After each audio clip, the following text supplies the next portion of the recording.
വിവേകാനന്ദന്റെ ചിക്കാഗോ പ്രസംഗം നമുക്ക് വളരെ പ്രസിദ്ധമാണ്. അദ്ദേഹം അമേരിക്കയ്ക്ക് പോവുകയും ചിക്കാഗോയിലെത്തി അവിടെ നമ്മുടെ നാടിനെ കുറിച്ച് സംസ്കാരത്തെ കുറിച്ചിട്ടും ഒക്കെ പ്രതിപാദിക്കുമ്പോൾ യോഗം എന്ന് പറയുന്ന ശാസ്ത്രത്തെയും അദ്ദേഹം അവതരിപ്പിച്ച യോഗത്തിന്റെ ശാസ്ത്രമാണ് രാജയോഗം എന്നറിയപ്പെടുന്നത്.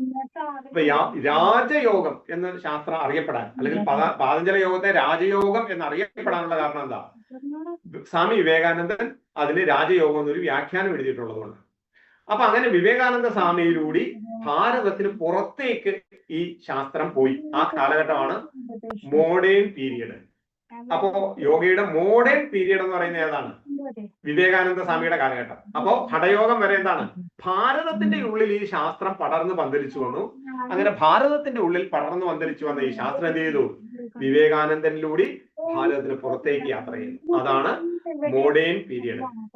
അങ്ങനെ വിവേകാനന്ദനിലൂടെ ഇത് പതിയെ അമേരിക്കയിലേക്കൊക്കെയാണ് പോയത്. ദെൻ അതിനുശേഷം അദ്ദേഹം തിരിച്ചു വരുന്നു. വീണ്ടും നമ്മുടെ നാട്ടിൽ ആചാര്യന്മാർ, അനേകരായിട്ടുള്ള ആചാര്യന്മാരുണ്ടായി. അതിൽ വളരെ പ്രധാനികളായിട്ട് ഒരുപാട് പേരുടെ പേരുകൾ നമുക്ക് പറയാൻ വേണ്ടിയിട്ട് സാധിക്കും. അങ്ങനെ അവരെല്ലാവരും പിന്നീട് എന്ത് ചെയ്തു?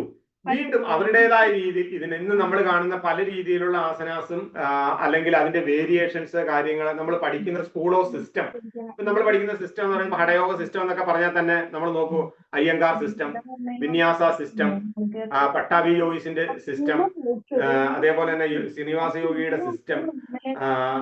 അപ്പൊ ഇങ്ങനെ പിന്നെ പലരുടെ സിസ്റ്റമാണ് നമ്മൾ പഠിക്കുന്നത് അല്ലേ? അപ്പൊ ഓരോ ആചാര്യന്മാരുടെ കീഴില് ശിവാനന്ദ സ്വാമികളുടെ സിസ്റ്റം, സത്യാനന്ദ സ്വാമികളുടെ സിസ്റ്റം, വിഷ്ണുദേവാനന്ദ സ്വാമികളുടെ സിസ്റ്റം ഒക്കെയാണ് ആര്? നമ്മളിപ്പോ വേദാദ്രി മഹർഷിയുടെ സിസ്റ്റം, അതേപോലെ തന്നെ ശ്രീ രവിശങ്കറിന്റെ സിസ്റ്റം, അതേപോലെ തന്നെ ബാബ രാംദേവിന്റെ സിസ്റ്റം, HR നാഗേന്ദ്രയുടെ സിസ്റ്റം, വ്യാസ സിസ്റ്റം എന്ന് പറയും. അപ്പൊ ഇങ്ങനത്തെ സിസ്റ്റം നമ്മൾ ഇത് പഠിക്കണം ഇല്ലേ? അപ്പൊ പിന്നീട് എന്ത് ചെയ്തു? ഈ വിവേകാനന്ദന് ശേഷം അനവധിയായ ആചാര്യന്മാർ എന്ത് ചെയ്തു? ഇതിനെ വീണ്ടും വ്യാഖ്യാനിക്കുകയും നമുക്ക് മനസ്സിലാകാവുന്ന രീതിയിലേക്ക് അതിനെ കൊണ്ടുവരികയും ചെയ്തു. അതാണ് ശരിക്കും അവരുടെ കാലഘട്ടം. അതിനെ കണ്ടംപററി യോഗീസ് എന്നാ പറയുക. വിവേകാനന്ദന് ശേഷം ഇന്ന് വരെയുള്ള കാലഘട്ടത്തിന് പറയുന്ന പേരാണ് കണ്ടംപററി യോഗീസ്. അതിനകത്ത് നിരവധിയായ ആചാര്യന്മാർ ഇവിടെ, ഒരാളല്ല. അതിന് മുമ്പ് വരെ നമ്മൾ ഒരാളെ ഡിപ്പെൻഡ് ചെയ്താണ് പറഞ്ഞെങ്കിൽ അതിനുശേഷം ഇങ്ങോട്ട് വരുമ്പോൾ ഹഠയോഗത്തിന്റെ ഈ വിവേകാനന്ദന് ശേഷം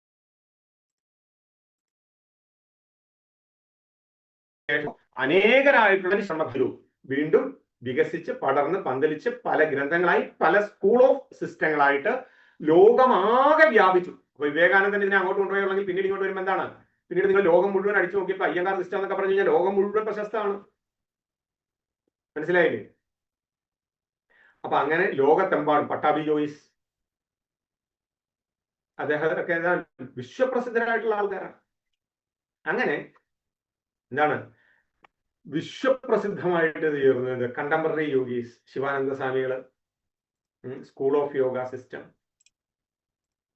അപ്പൊ ഇങ്ങനെ ഇത് ഞാൻ എല്ലാവരുടെയും പേര് പറയുന്നത് ഇങ്ങനെ ഇതരങ്ങളായിട്ടുള്ള ആചാര്യന്മാരിലൂടെ എന്ത് ചെയ്തു? ഈ ശാസ്ത്രം പിന്നീട് പടർന്ന് പന്തലിച്ചതായിട്ട് നമുക്ക് കാണാൻ വേണ്ടിയിട്ട് കഴിയും. അങ്ങനെയാണ് ഇന്ന് നമ്മൾ എത്തുന്ന രീതിയിലേക്ക് ഇത്. ഇതാണ് അതിന്റെ ഒരു വികാസ ചരിത്രം. അപ്പോ ഈ ശാസ്ത്രം ആരിൽ നിന്ന് തുടങ്ങി, അത് ആദ്യം ആർക്ക് ഉപദേശിച്ചു, പിന്നീട് അത് ആർക്ക് ഉപദേശിച്ചു, അവരിൽ നിന്ന് എങ്ങനെ നമ്മുടെ നാട്ടിലേക്ക് ഇതെത്തി, നമ്മുടെ നാട്ടില് കൊണ്ടുവന്നത് അഗസ്ത്യനാണ് എന്ന് നമ്മൾ പറഞ്ഞ് അവസാനിപ്പിച്ചു.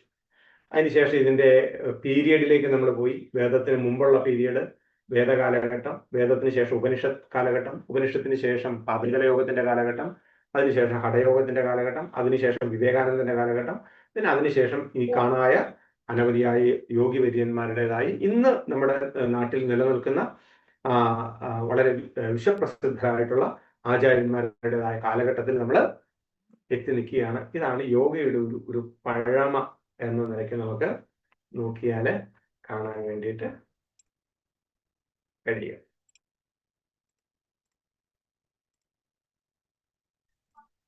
ഇതിനകത്തില് എന്തെങ്കിലും സംശയം നിങ്ങൾക്ക് ചോദിക്കാനുണ്ടോ? Recording stopped.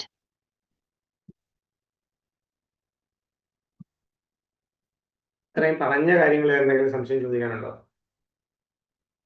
ചോദിക്കാൻ